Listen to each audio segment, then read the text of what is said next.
মৌচাষীরা মৌমাছি থেকে কিভাবে মধু তৈরি করে, আসল আর নকল মধু চেনার উপায় কি, একটি মৌমাছি কতটা মধু তৈরি করতে পারে, এই যে এই মৌমাছির বক্সগুলো দেখছো, এগুলো থেকে কিভাবে মধু কেটে এই মেশিনটি দিয়ে মধু বের করে মানুষ যেন ধরতে না পারে সেই হিসাবে কিভাবে মধুতে চিনি মেশানো হয়, এই মৌচাষীরা কত দামে মধু বিক্রি করে আর আমরা কত বেশি দামে কিনি, মৌচাষীদের কষ্ট কত আর তাদের ইনকাম কত, এই সবকিছু এই ভিডিওটিতে দেখতে পাবেন। তো ভিডিওটি শেষ পর্যন্ত অবশ্যই দেখবেন। লাগিয়ে আর এই হ্যান্ডেলটা ঘোরালে চিনি মিশ্রিত থাকে নাকি? 50% চিনি 50% মধু। দেখে চিনি খাওয়াই বাঁচিয়ে রাখি কোন রকম। চিনি মোটামুটি এখান থেকে 40 কুইন্টাল মতো বেরোবে নাকি?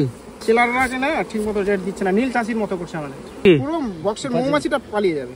আজকে তোমাদের দেখাবো যে মৌমাছি সর্ষের ফুল থেকে কিভাবে মধু সংগ্রহ করে। এই যে দেখছো এখানে মৌমাছি চাষ করছে, ফার্ম হচ্ছে, তো ওটাই তোমাদের পুরো প্রসেস দেখাবো। সেই জন্য আমি প্রোটেকশন হিসাবে এই যে প্যান্ট, এখানে গামছা বেঁধে দিয়েছি, রেনকোট, হাতে এই যে মোজা পরে নিয়েছি, আর এই যে এটা হচ্ছে হেলমেট টাইপের, এটা পরে তোমাদের দেখাচ্ছি।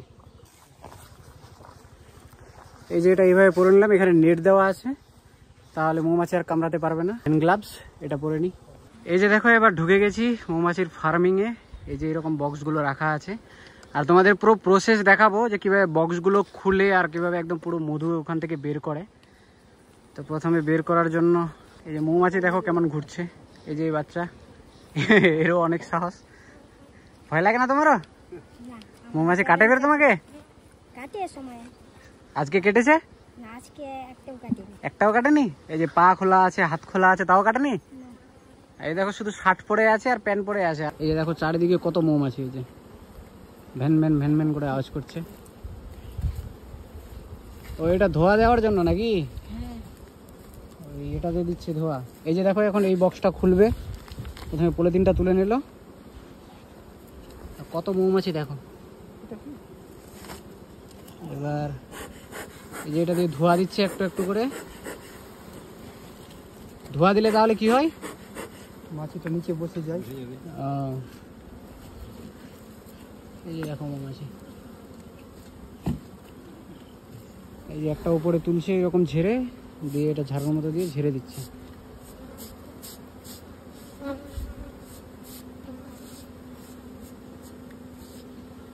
এই বক্সটা থেকে ঝেড়ে আবার ওটাতে এটাতে নিয়ে বইয়ে নিয়ে যেতে হবে ওখানে। আচ্ছা, ওখানে গিয়ে মেশিন দিয়ে ঘোরাতে হবে। হ্যাঁ ওটা দেখাবো। ভেতরটাতে দেখো মৌমাছিগুলো যখন ছেড়ে দিচ্ছে, নিচে দেখো একদম অনেক মাছি বসে যাচ্ছে। এই যে দেখো আশেপাশে মাছি কত ভ্যান ভ্যান করছে। আরো কতগুলো বক্স বাকি আছে এখনো? এখন 60-65টা। টোটাল এখানে কতগুলো বক্স আছে? 140? হ্যাঁ, এখানে টোটাল 140 আছে। আচ্ছা, একটা বক্স হয়ে গেছে, এবার আবার আরেকটা বক্স করছে।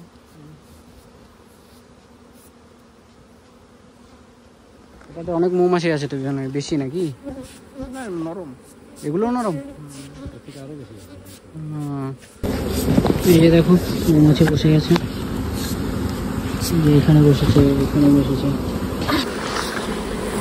এগুলোর মুখটাতে দেখো মৌমাছি অনেক কম, ওই জন্যই বলছে যে নরম নরম মৌমাছি। বাট এটাতে এই যে দেখো অনেকগুলো মৌমাছি বেরিয়ে আছে, তো বলছে এটাতে অনেক ভালো মধু বেরোতে পারে, অনেকটা বেশি। তো এটা যখন খুলবে তখন দেখাচ্ছে। এই যে এবার এটা তুলছে।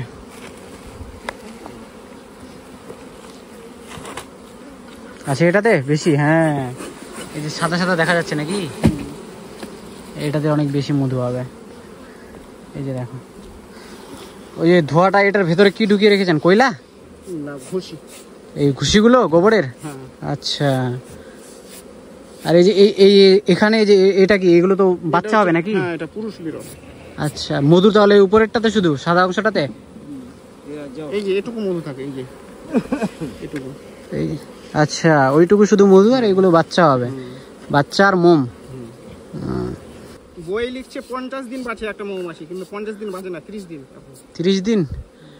ইয়ে ওই রানী মৌমাছি তো বলে 4-5 বছর বাঁচে। রানী মৌমাছি বাঁচে, আর মৌমাছিটা 30 দিন বাঁচে এখন। এই শ্রমিক 50 দিন। হ্যাঁ হ্যাঁ, কিন্তু না 50 দিন না, 30 দিন বাঁচে এখন এই শ্রমিক মৌমাছিগুলো। হ্যাঁ।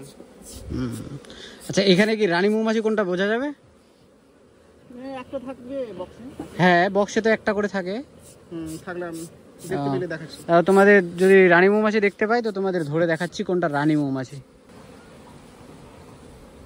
যে দেখো কতগুলো মৌমাছি শুধু লেগে আছে।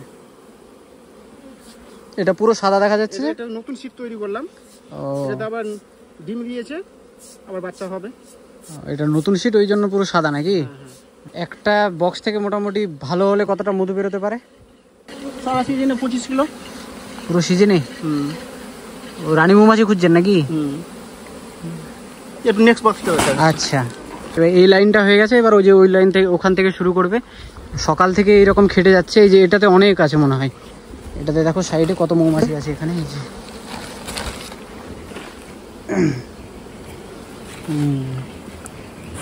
সাদা করে দিয়েছে এটা একদম। এটা পুরো একদম অনেক মধু নাকি? হ্যাঁ, রানীটা দেখাচ্ছি। এবার রানী মৌমাছি খুঁজছে, দেখো আমাদের রানী মৌমাছি দেখাচ্ছি,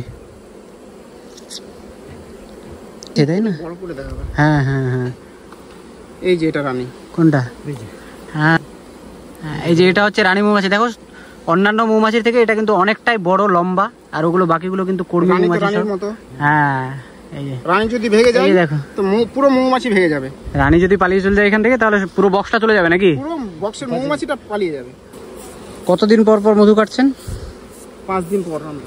তাহলে তো একটা সিজনে মোটামুটি 8-10 বার নাকি, না বেশি? 6-7 বার। ভালো গেলে 6-7 বার। প্রথম অনেকদিন তো আগে বসিয়েছেন, তো এখন তো তাহলে এবার কি সেকেন্ড টাইম কাটা হচ্ছে? হ্যাঁ, এটা সেকেন্ড টাইম। কিন্তু আমরা মধু রেট পাচ্ছি না ঠিকঠাক। সেলাররা না ঠিক মতো রেট দিচ্ছে না, নীল চাষির মতো করছে আমাদের। এত কষ্ট করে মধু উৎপাদন করে তাও ঠিকঠাক রেট নাই না, আমাদেরকে সেলাররা ঠিক মতো রেট দিচ্ছে না। সেলাররা নীল চাষির মতো করে খাচ্ছে, মানে ইংরেজদের মতো করে। মানে সেলাররা মোটামুটি ধরুন যে কত রেটে বিক্রি করে? আমাদের কাছ থেকে 100 টাকা নেবে, সেলাররা 200 টাকা রেটে বিক্রি করে, মানে ডবল। আর পুরো খাটনি তো আপনাদের, তাই না? হ্যাঁ হ্যাঁ। শুধু ওরা শুধু নিয়ে আর বিক্রি করে, সেল করে দেয় অন্য জায়গায়। কিছু ইয়ে করেন না এর জন্য? করছি, আন্দোলন করছি। আপনাদের এখানকার মধু কোথায় সেল হয়? যেমন আমাদের এটা হচ্ছে উত্তর দিনাজপুর এলাকা, উত্তর দিনাজপুরে, মানে এদের বাড়ি হচ্ছে কালিয়াচক, মালদা জেলার, কিন্তু আমাদের এখানে বসেছে হচ্ছে উত্তর দিনাজপুরে। তো আপনারা কোথায় এটা দেন সেল? মানে সেল যাবে কলকাতা, কলকাতা থেকে পাঞ্জাব। কলকাতা থেকে, মানে আপনাদের সেলার হচ্ছে কলকাতায়, তাই না? হ্যাঁ। আপনারা দিয়ে দেবেন কলকাতায়, এবার ওরা দেয় পাঞ্জাবে। হ্যাঁ। এই যে নিয়ে যাওয়া, ট্রান্সপোর্টেশন কস্ট সবকিছু তো আপনাদের? আমাদের শুধু রেটটা দেয়, ট্রান্সপোর্টের খরচাটা ওদের। ও, ট্রান্সপোর্ট খরচা ওদের? হ্যাঁ। মৌমাছি এতদিন ধরে মোটামুটি একটা সিজনে সর্ষের জন্য তো মোটামুটি আপনাদের 2 মাস 2.5 মাস থাকতে হয় নাকি, না আরো বেশি? হ্যাঁ, সর্ষে সিজনটা 2 মাস, মধু ঠিকঠাক হয় আমাদের 1 মাস। এই যে সাপোজ ধরুন যে এখানে 140টা বক্স আছে, পুরো সিজনে এখান থেকে কতটা বেরোতে পারে? 25 কিলো একটা বক্সে। তাহলে 25 কিলো বেরোলে 100-তে 25 কুইন্টাল, তাহলে মোটামুটি এখান থেকে 40 কুইন্টাল মতো বেরোবে নাকি? আবহাওয়া যদি ভালো যায় তাহলে বেরোবে। মানে এখন যেমন আবহাওয়া যাচ্ছে, রোদ হচ্ছে ভালো অনেক, আমাদের খরচাই আছে 25 কিলো একটা বাক্সে কিনা। 25 কিলো মধুর দাম যত কিনা ততটা খরচাই আছে আমাদের। একটা বাক্সে কিনা 3000 টাকা খরচই আছে। 3000 টাকা একটা বাক্সে খরচ। তো তাহলে লাভ কোথায়? আবার লাভটা যদি এক বালতি প্লাস হয় তাহলে সেটা লাভ হবে। 25 কিলোর ওপরে যদি হয় তাহলে আমাদের লাভ হবে। 25 কিলো হলে মানে ওই আপনাদের তাহলে তো খাটনিটাও তাহলে বেকার যাবে আপনাদের। আমরা অন্যজনের লেবার খাটতে না যে নিজেরই খাচ্ছি। আচ্ছা, তো এইসব যে মধুর যে এত কম দামে নিচ্ছে, তো সরকার কিছু করে না আপনাদের জন্য? কোনো উদ্যোগ বা কোনো কিছু? কিছু না, বলছে করবো কিছু করছে না। শুধু আমাদের পুলিশ এর আগে অনেক জ্বালা যন্ত্রণা করতো। হ্যাঁ হ্যাঁ, সেটা এখন বন্ধ হয়েছে। মানে আগে পুলিশে ধরতো নাকি? ওটা এখন আন্দোলন করে বন্ধ হয়েছে। আচ্ছা, কিন্তু এখন দাম ঠিকঠাক দেয় না, এটা হচ্ছে সমস্যা। একটা টাইম আছে, টাইমের মধ্যে পর্যন্ত করতে হবে, 3টা অবধি। আচ্ছা, তারপরে সব মৌমাছিগুলো ঘরে ফিরবে নাকি? তখন আর করা যাবে না। এবার যতগুলো বক্স আজকে হবে বাকিগুলো কালকে। এই যে এইভাবে কুড়ে ঘর বানিয়ে এখানে থাকছে, পাহারা দিচ্ছে। এবার যখন এই ফুল হয় না, তখন মৌমাছিগুলো কি করেন? অফ সিজনে রেখে চিনি খাওয়াই, বাঁচিয়ে রাখি কোনো রকম। চিনি খাওয়ান? চিনিও তো অনেক লাগে। হ্যাঁ লাগে। আমাদের প্রথম একটা ভাঙাতে চিনি বেরোয়, তারপরে দ্বিতীয় ভাঙা থেকে আমাদের কোনো চিনি থাকে না। আচ্ছা, প্রথম যেবার মধু ভাঙেন সেটাতে মানে বেশিরভাগ চিনি মিশ্রিত থাকে নাকি? 50% চিনি, 50% মধু। এই যে পরে থেকে এখন যেগুলো হচ্ছে একদম অরিজিনাল মধু, সেইগুলোতে চিনির ভাগ থাকে না। না। আচ্ছা, আবার এগুলো চিনি যারা ব্যবসা করে সেলার, ওরা আবার চিনি মিক্স করে কোম্পানিতে দেয়। আচ্ছা, এই মধুটার মধ্যে চিনি মিক্স করে দেবে? হ্যাঁ, ওরা দেয়। হ্যাঁ মানে ওই ওজনটা বাড়ানোর জন্য নাকি? হ্যাঁ, ওরা দেয় ওরা। হ্যাঁ ওরাই দেয়, আপনারা তো সেলারেরা দেয়, সেলারেরা কোম্পানি। আর আমাদের কাছে এটা একদম নিখুঁত অরিজিনাল মধু। মানে কিছু আপনার যে সরকারের উদ্দেশ্যে বলা যে আপনাদের কোনো কিছু আপনাদের জন্য যদি করে তো আমরা যেন ঠিক মতো মধুর রেটটা পাই, সেটাই আমরা চাই। মানে সরকার যেন একটা মধুর রেট ফিক্স করে, হ্যাঁ, আপনাদের যেন প্রফিট থাকে, তাই না? আর আমরা তো ফসলের অনেক উপকার হয় আমাদের মৌমাছি দিয়ে। হ্যাঁ হ্যাঁ। আমাদের যেন একটা ভাতা করে দেওয়া হয়, পরাগ ভাতা যেটাকে বলে। আচ্ছা যেটা আপনার রাজস্থান, পাঞ্জাব, অন্যান্য রাজ্যে দেয়, আচ্ছা, কিন্তু আমাদের পশ্চিমবঙ্গ সরকার দেয় না। পরাগ ভাতা? হ্যাঁ, পরাগ ভাতা যেটাকে বলে। বলছেন এটাতে সব থেকে বেশি মধু আছে নাকি? হ্যাঁ, ভালো মধু আছে এটা। এই যে দেখুন, এটা চেনার উপায় হচ্ছে এই যে দেখো অনেক সাদা সাদা সাদা সাদা লাগছে উপর থেকে। চাক ফুরিয়ে দিয়েছে? ফুলিয়ে দিয়েছে, মোটা করে দিয়েছে। ও মানে মধু এত ভরে গেছে যে চাকটা ফুলে গেছে, তাই না? হ্যাঁ। আর এই যে এটা বাইরে, এটা কি? এটা হচ্ছে ওরি মম গাইড। ও এই যে এটা হচ্ছে মোম গাইড। এই যে দেখো এখান থেকে বের করছে এবার। ওরে সত্যি তো অনেকটা ফুলে গেছে তো, এই যে দেখো এই সাইডটা থেকে উপরেরটা দেখো অনেকটাই ফোলা লাগছে দুই সাইডে। পুরো বক্সটাই ফুলে গেছে, হ্যাঁ পুরো বক্সের চাকগুলো। মানে এটা ভরে গেছে পুরো বক্সটা, তাই না? হ্যাঁ। ফুলে ফুলে জায়গাটা একদম ইয়ে হয়ে গেছে। এবার এই যে বক্সটা নিয়ে নিল, এবার বক্স নিয়ে ওই যে মশারির ওখানে নিয়ে যাচ্ছে। বাকি প্রসেসটা ওখানে দেখাচ্ছি, দেখো এই যে ঢুকে গেল মশারির ভেতরে, আমিও ঢুকি। এই যে দেখো মশারির ভেতরে ঢুকে এই যে এই মেশিনটা আছে এর ভিতরে একটা একটা করে লাগিয়ে দিচ্ছে চাকগুলো, লাগিয়ে আর এই হ্যান্ডেলটা ঘোরালে এখান থেকে সাইডে দেখো এই যে মধুগুলো ছিটকে ছিটকে বেরোচ্ছে। এটা একটা সাইড হয়ে গেলে আবার উল্টো করে দিয়ে উল্টো সাইডটা তিনটায় আবার লাগিয়ে দিল। এই দেখো আবার ঘোরাচ্ছি।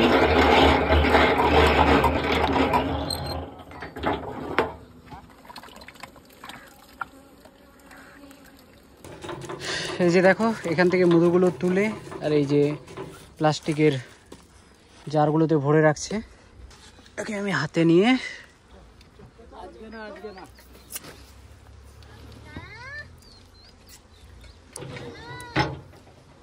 টেস্টটা একটু ঝাঁঝালো টাইপের, ঝাল টাইপের, হালকা একটু ঝাল টাইপের আর একটু ঝাঁঝালো টাইপের। এরকম কেন? সরষার মধু ওই জন্য নাকি? লিচু ফলের মধু হলে এরকম হবে না? ওখান থেকে মধুটা পুরো বের করে এই যে এখানে নিয়ে চলে আসলো। এবার এখান থেকে আবার এদের বক্সে ঠিকভাবে সাজিয়ে দেবে ওইগুলো। দেখো আবার তুমি পারছো না সাজাতে? আমি রেইনকোট পরে এসেছি বলে দেখো আমার ভেতর থেকে জল বেরোচ্ছে, এত ঘেমে গেছে। এই যে